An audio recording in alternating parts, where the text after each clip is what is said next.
is up, YouTube?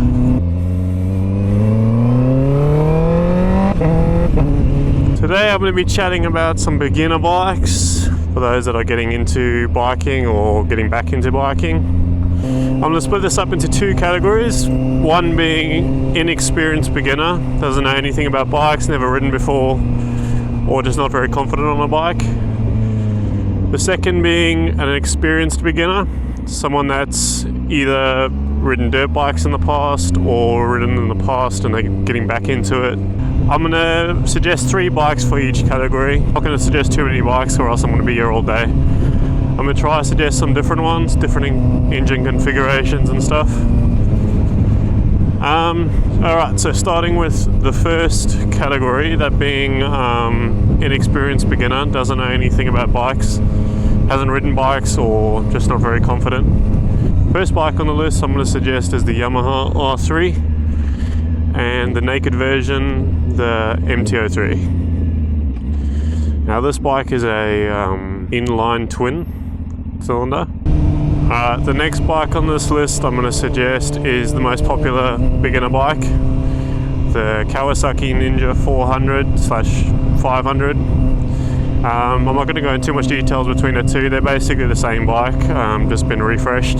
Yeah, this is a parallel twin engine configuration. It's probably one of the most popular beginner bikes. A lot of people buy them to also use at the track. Yeah, some of the new features come with keyless ignition, which is not even seen on some of the higher end sport bikes. It's a very relaxed upright seating position. I have ridden one before. They're very torquey down low. Yeah, overall great bike. It's a good bike to keep for a long run if you want to do track riding or just in the canyons a lot, in the twisties. A lot of people buy them again for that. It's basically a bike you can never like fully outgrow, you know. The last bike on this beginner list I'm going to include is the CF Moto 450, both the sport and naked versions. I don't know what the exact model name is, but I've seen them around. They're growing in popularity. They also contain a parallel twin configuration, I believe, but they have, I think it's like a 270 degree crank or something.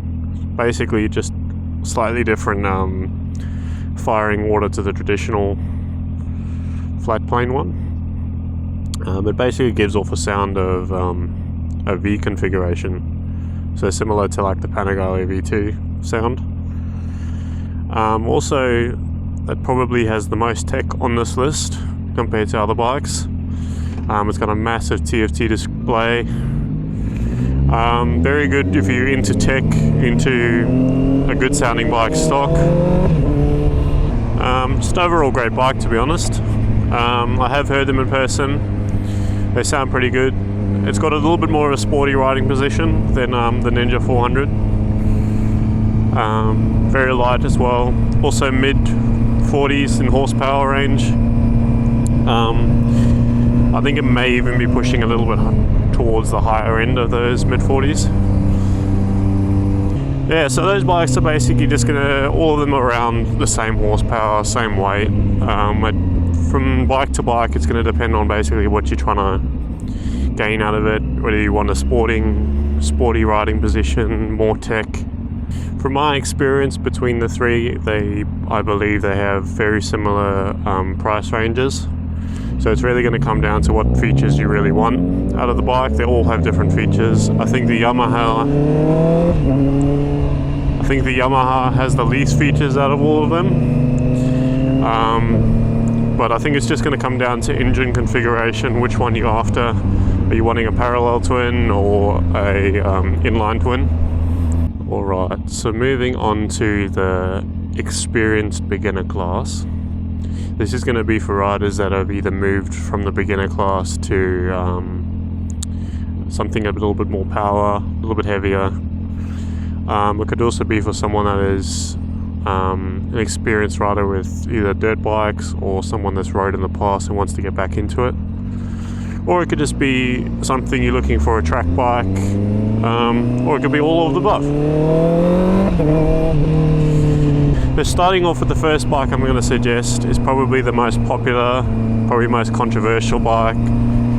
That's going to be the Yamaha R7 and MT-07. These bikes are a cross-plane 2-cylinder engine. These bikes unrestricted are pushing about mid-70s in horsepower. Very sporty position in the R7, probably the most sporty position of this list. The MT-07 obviously is a bit more upright. They both carry the same engine, a few similar chassis parts. I'm not too sure on the finer details of it, but it's a very popular bike. It came out just after the R6 got discontinued, which is why it's probably one of the most controversial. It's very popular, very popular track bike. It's got a very unique sound. The next bike on the list is going to be the bike I'm riding actually, the CBR650r. This is the only inline 4 on this list, and the only inline 4 compliant motorcycle in the A2 license restriction. Obviously that also includes the naked variant, the CB650r. Bike is pushing around the mid-90s in horsepower. It's a little bit of a more upright seating position, not as upright as the Ninja, but a little bit more upright than the R7. The final bike on this list is going to be probably the most expensive bike on this list, also probably the one that has the most tech, and that's going to be the Aprilia RS660. Now this bike is a parallel twin, I believe, and it's pushing upwards of 100 horsepower unrestricted. It's probably the most dominant in this class, however, that comes with a big price tag. Woo! Yeah, basically this class is going to be just for those that are a little bit more experienced or wanting to move up, wanting something with a little bit more power, something that you can maybe grow into. Hopefully this sums this up. I'm trying to keep it, if I didn't mention any bike you're potentially looking at, I'm trying to keep the list a little bit short with a few different engine configurations. There's a lot of bikes that contain the same sort of engine configuration, same sort of thing. Just giving a rough, I'm just giving a basically rough idea of what you should be looking at, what kind of class or things you should be thinking about. It's really going to come down to the individual, their experience, what type of riding they're doing, whether it be highway riding or just city commuting, potentially even how physically fit they are. Some of these bikes on the list are quite heavy, the CBR being one of the heaviest. Yeah, that basically sums up my list on the best beginner bikes to buy. Obviously there's many more than that. I'll be here talking all day if I included every single one, but that basically covers probably the most common ones. But I'll see you out on the road.